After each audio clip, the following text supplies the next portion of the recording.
नमस्कार, मैं हूं धर्मेंद्र। आप देख रहे हैं ऑनलाइन न्यूज इंडिया।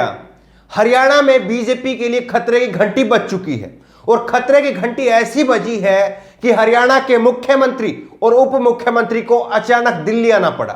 दिल्ली आकर के सबसे पहले उन्होंने गृह मंत्री अमित शाह से मुलाकात की और अमित शाह से मुलाकात करने के बाद में उन्होंने प्रधानमंत्री नरेंद्र मोदी के साथ में भी मुलाकात की है।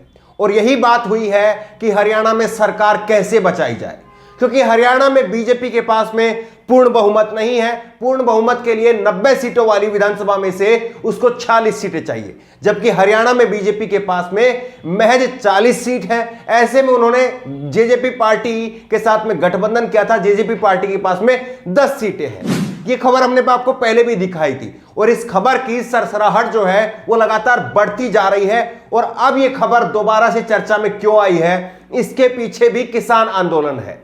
दरअसल खबर की खबर यह है कि पहले भी यह बात जो है वो कही जा रही थी कि हरियाणा में बीजेपी की सरकार गिर सकती है, लेकिन किसानों का आंदोलन बदनाम ना हो इसीलिए कांग्रेस ने वहां पर अपने हाथ आगे नहीं बढ़ाए थे।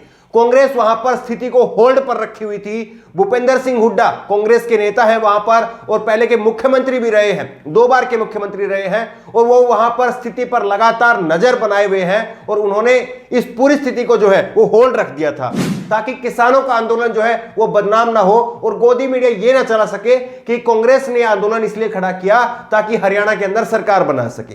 इसी समीकरण को तोड़ने के लिए जो है वो कांग्रेस ने वहां पर स्थिति को होल्ड पर रखा।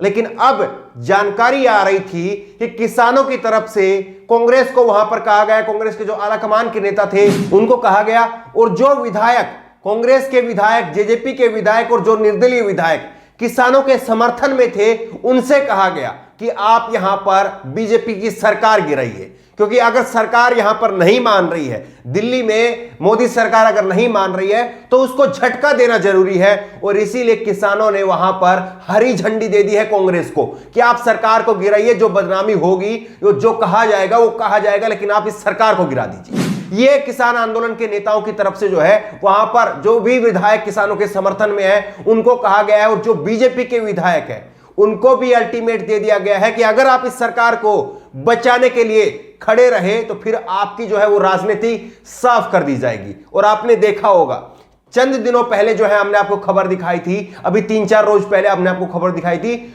मुख्यमंत्री खुद अपने विधानसभा के अंदर, अपने जिले के अंदर एक पंचायत नहीं कर पाए थे।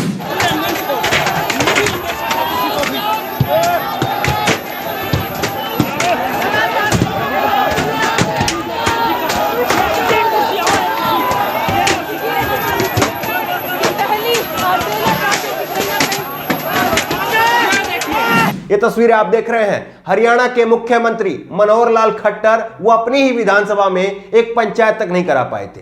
लेकिन अब कांग्रेस की अध्यक्ष कुमारी सैलजा, हरियाणा कांग्रेस की अध्यक्ष है कुमारी सैलजा, और उन्होंने भी इस एक इंटरव्यू दिया है एबीपी न्यूज को और उस इंटरव्यू में भी साफ कर दिया है कि वहां पर कई सारे बीजेपी के विधायक, जेजेपी के विधायक और निर्दलीय विधायक वो हमारे संपर्क में लगातार बने हुए हैं और वहां पर कभी भी जो है वो सरकार गिर सकती है, ये कुमारी सैलजा की तरफ से भी कहा गया है।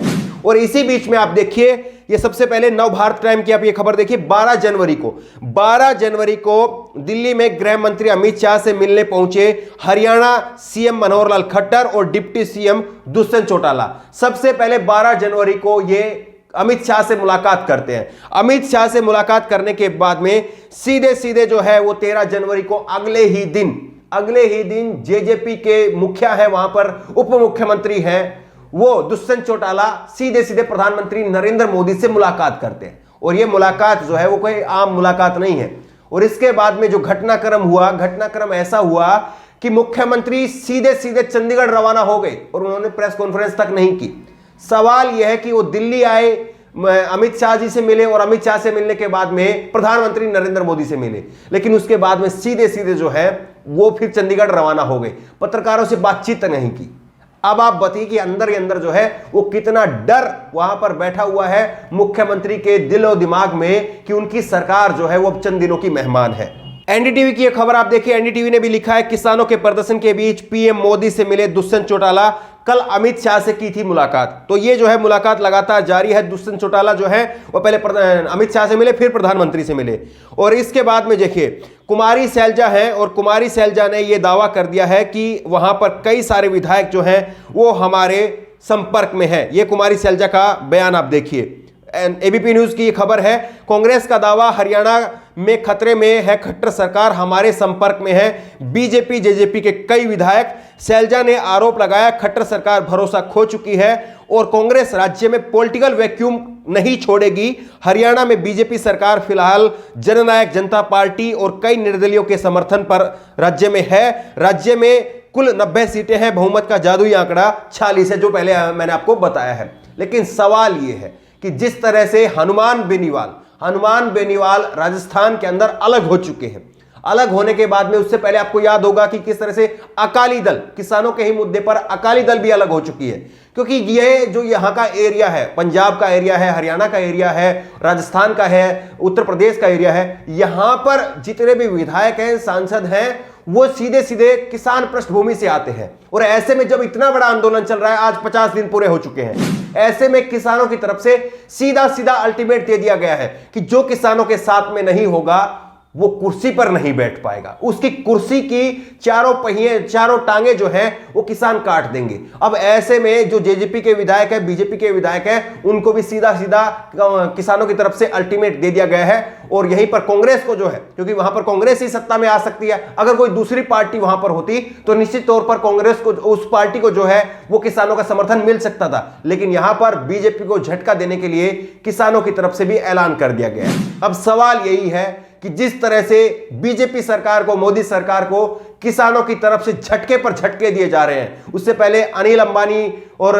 गौतम अडानी का जो है उनका विरोध करने का, बाइकआउट करने की बात कही गई थी, और अब बीजेपी सरकार के अलग अलग मंत्रियों का, नेताओं का घेराव करने की बात कही गई थी। लेकिन अब जो है सीधे सीधे सरकार गिराने की और सरकार को उखाड़ फेंकने की नीति पर जो है वो किसान चल पड़े हैं। और अब ऐसे में ये साफ है कि चंद दिनों की मेहमान जो है वो बीजेपी की सरकार हरियाणा में है, और वहां पर सरकार गिरने से अब कोई नहीं बचा सकता। केवल एक ही रास्ता है नरेंद्र मोदी सरकार के पास में कि वो इन कानूनों को वापस ले ले, अन्यथा उसकी सरकार जो है वो हरियाणा में खास करके गिरनी तय मानी जा रही है।